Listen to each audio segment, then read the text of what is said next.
Well, think about how hot you were outside today. Now imagine wearing a fur coat in that weather.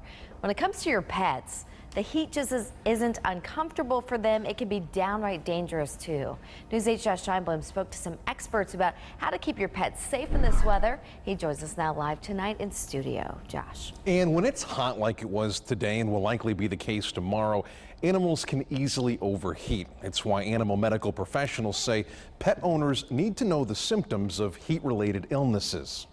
Because dogs overheat just like people do, especially because they're wearing a fur coat essentially. When it's a sunny day in Rocky Hill, the dog park in town is usually filled with pooches and their owners, even when it's hot. Gets tuckered out, he tends to just flop over and he's like, yeah, I'm done, I want to go home. On Wednesday, temperatures were in the 90s and it was humid. I try and persuade him that we don't need to come, but he's very difficult. So A warm day, but dog owner John Payne says he thinks as long as people keep a close eye on their canines, all should be fine. And luckily here, of course, we've got plenty of shade, and he never seems to get really too exhausted. If you're going to take your animals outside, it's best to do it either before sunrise and after sunset. Dr. Adita Frankovich is a veterinarian at the Animal Hospital of Rocky Hill. She says just watching your pets closely on a hot day isn't enough.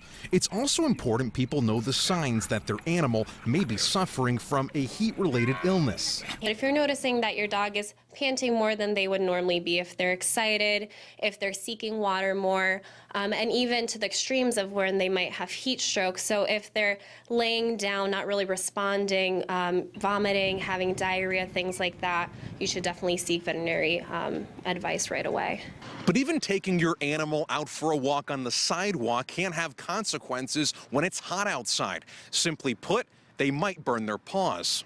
If you're going to walk barefoot on the asphalt and it's too hot for your feet, it's too hot for your dog's feet too. It can burn their foot pads and it can really scald them. The most vulnerable pets to heat issues are those with flat faces, like pugs and bulldogs. Dr. Frankovich advises the best place for an animal when it's in the 90s is in the air conditioning. Keep your animals inside when it's this hot. Also remember, it's never a good idea to leave an animal in a parked car. Even if the windows are rolled down, the area can become an oven of sorts, putting pets' lives at risk. For now, we're live in studio, Josh Scheinblum, News 8.